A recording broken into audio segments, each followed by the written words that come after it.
Hi everyone, today we are going to look at our last of the three main trigonometric functions. We've done sine, we've done cosine, and now we are looking at tangent. And tangent's different because cosine and sine get their values from a point on the unit circle. The value of tangent is actually not on the unit circle. Remember that cosine is x and sine is y, and they get that from where does the ray of that theta angle connect with the unit circle or intersect with the unit circle. Maybe this is like pi over 4. Tangent gets its value from the line x equals 1 that is tangent to the unit circle, intersecting with that ray. And so it has a value of 1 because this is the equation x equals 1. All the x values on this line are 1. But it has a y value of tangent. And that's how we're getting this value.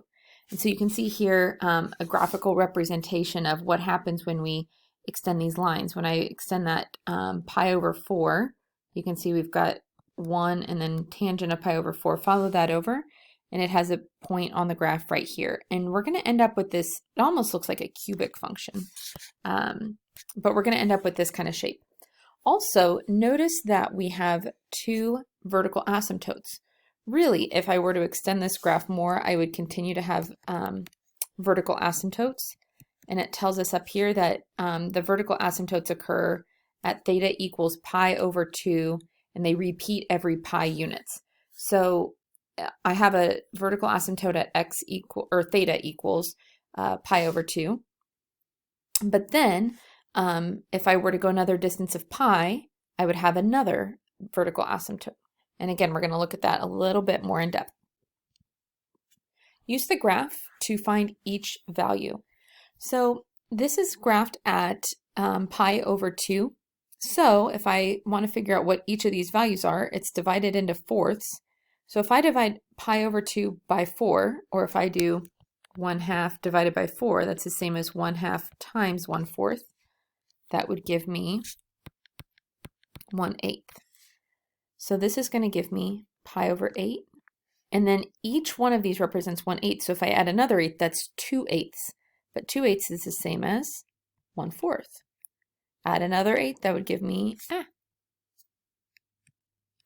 3 pi over 8.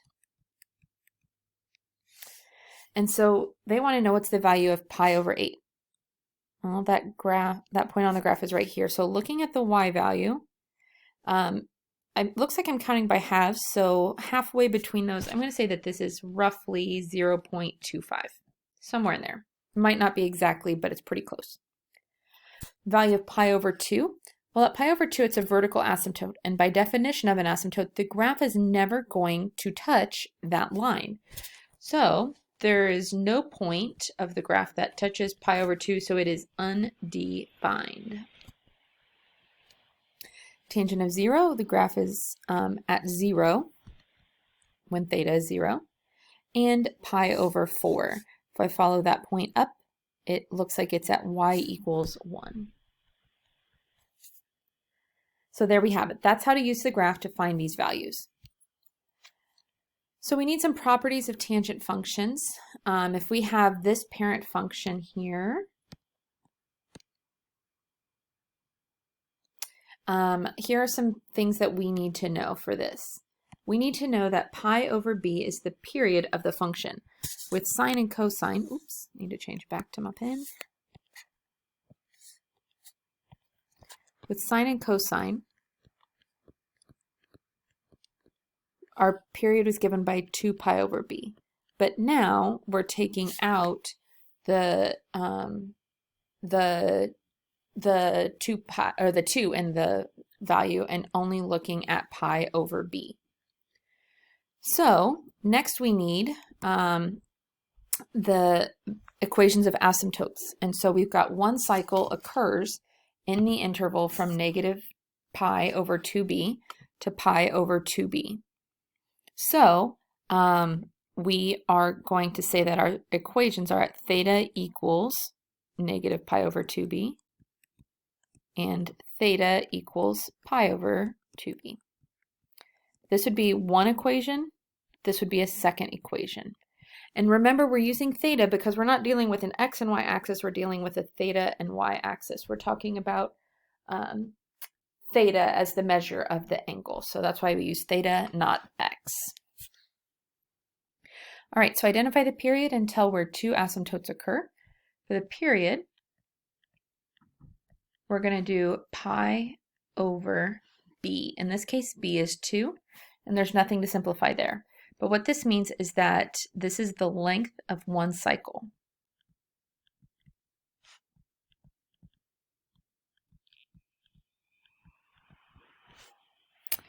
And so we also need to know what are two asymptotes. I kind of start with the asymptotes when I'm doing tangents because it gives us our necessary starting points. So for the asymptotes, we're going to have theta equals negative pi over 2b.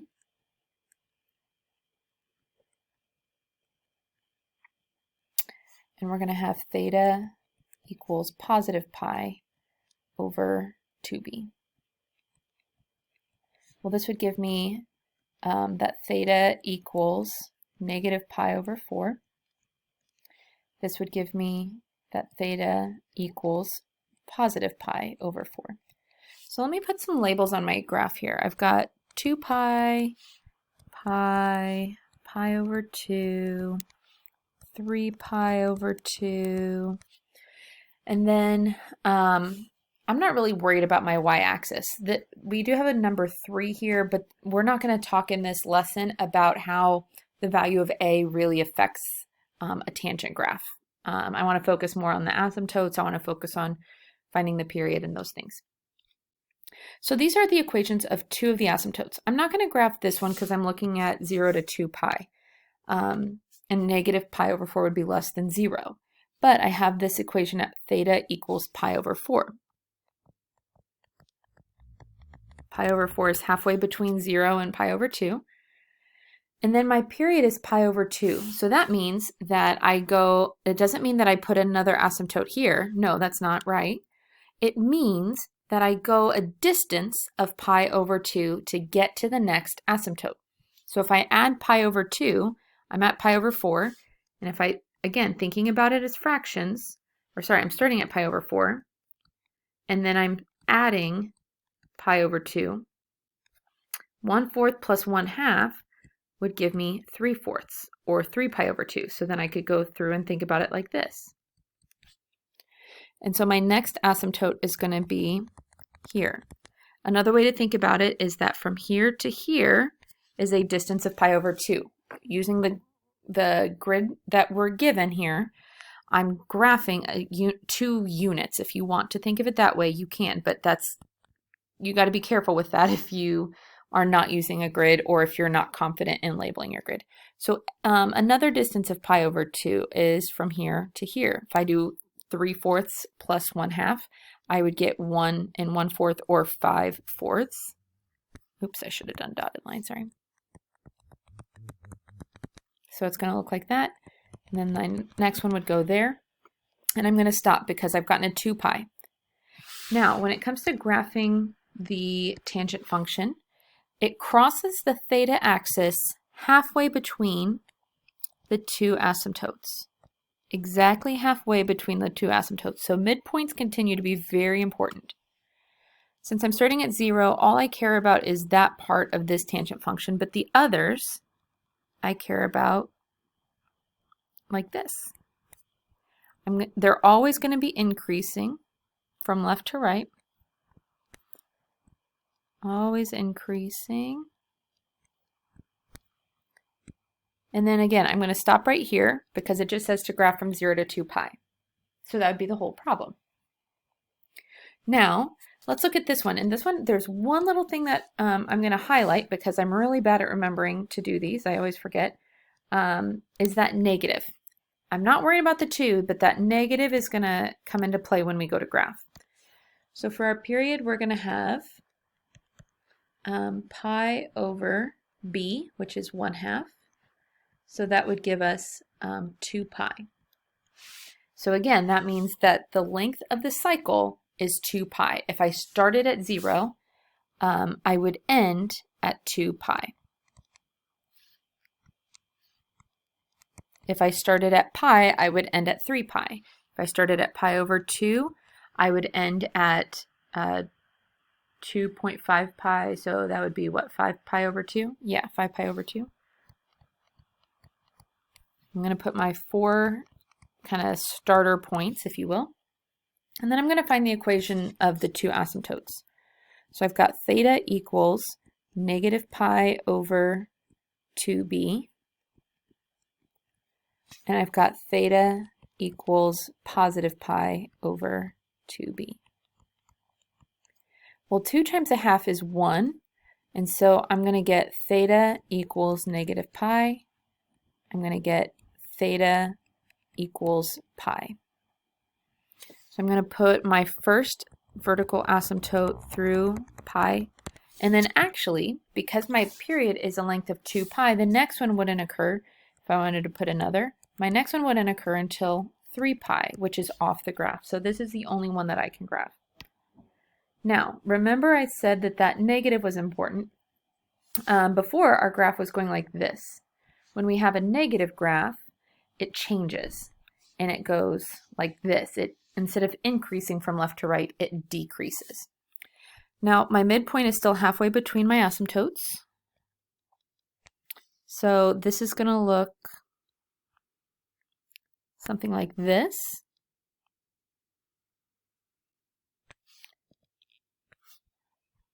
And that's going to be my graph. And that might look a little weird, but really what we're doing is we're taking the big picture and we're zooming in here and saying, what does the picture look like in here, in this box? And we're ignoring this stuff that's outside of it.